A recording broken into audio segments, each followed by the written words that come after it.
Good morning, class. I am Teacher Angela, Hello, I am teacher Gerald. And I am Teacher Juden. and we are your teachers for today. Before we start today's activity, I would like you to be reminded of the following rules. Number one, listen actively to your teachers. Number two, participate actively in our class. And number three, be creative and have fun. Is that understood? All right, it's good to hear from you. In today's class, you are expected to do the following.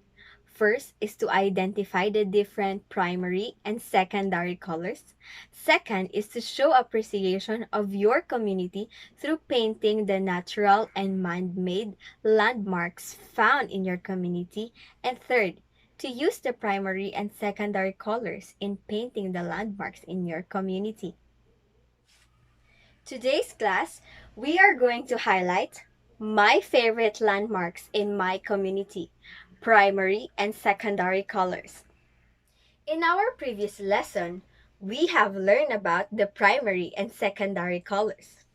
Now, I have here a color wheel. Now, who can tell me which among these colors are called the primary colors? If your answers are red, blue, and yellow, you are correct. Now, how about the secondary colors? If your answers are purple, orange, and green, you are correct. Primary colors are the building blocks from which all the colors were derived, while secondary colors are combinations created by equal mixtures of two primary colors. Now, how familiar are you to your own community? Are there places in your barangay that you like the most? Can you describe that landmark? What do you think is its contribution to your community? Every community has a man-made or natural landmarks that brings identity to your community. Landmark is an object or a feature of a landscape or town that has importance or makes a place recognizable. Landmarks can either be man-made or natural.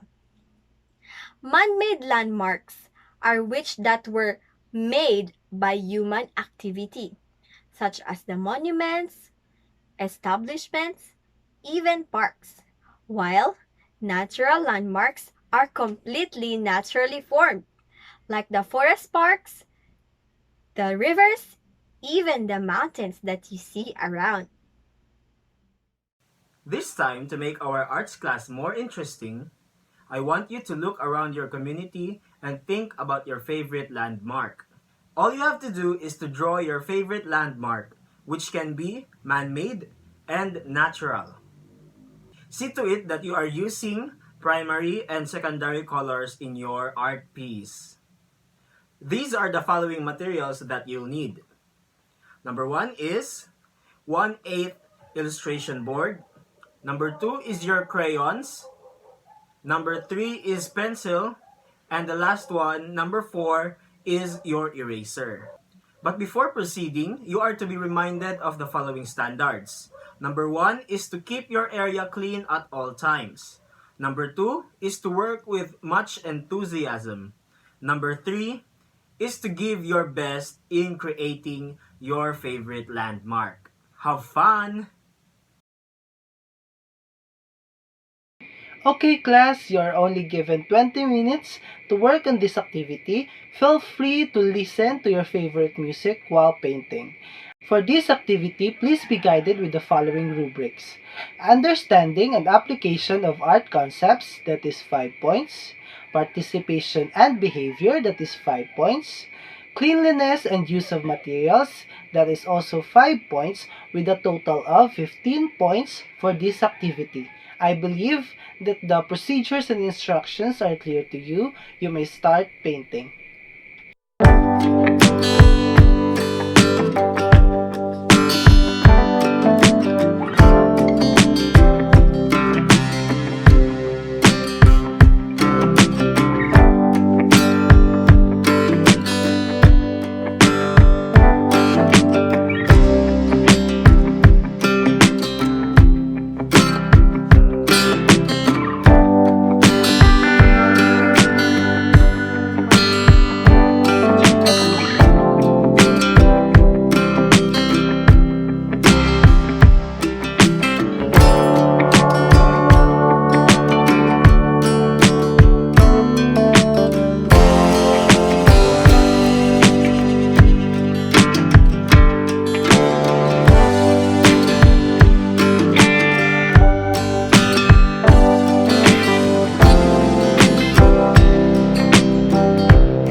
Time is up, and this time you are going to showcase your painting, and I will go first. So, this is my painting. This is a mangrove forest in our barangay, and this is my favorite landmark because it reminds me of how beautiful nature is and how amazing God's creations are. How about you, class? Impressive! Did you enjoy our art class for today? Very good, students. How about you, Teacher Angela?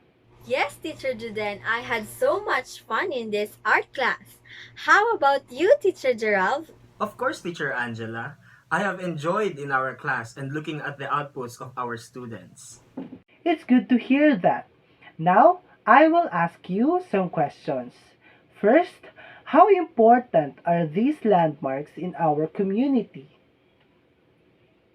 Okay, thank you. Now, second is, how will you promote these landmarks to other people? Okay, very good, class. And lastly, how can we take care of these landmarks? Wow, very good, students.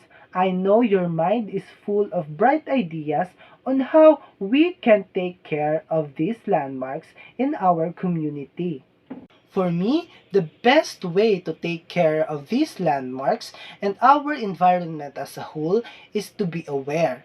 To be aware of what's good and bad for them and start doing what is good and prevent the bad things from happening. Now, this is the challenge that I have for you. Let us maintain our community landmarks clean, even in simple things like putting garbage in the proper trash can. How about you, Teacher Angela? Well, landmarks are very important in our community because it brings identity to our community. Now, aside from keeping it clean, I challenge every student to promote your own landmark in your community, either in your social media accounts or in any way that you can.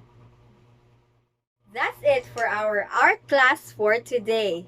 Thank you so much for participating in our class. We hope that you had fun, students, because your teachers really had fun. Goodbye, class!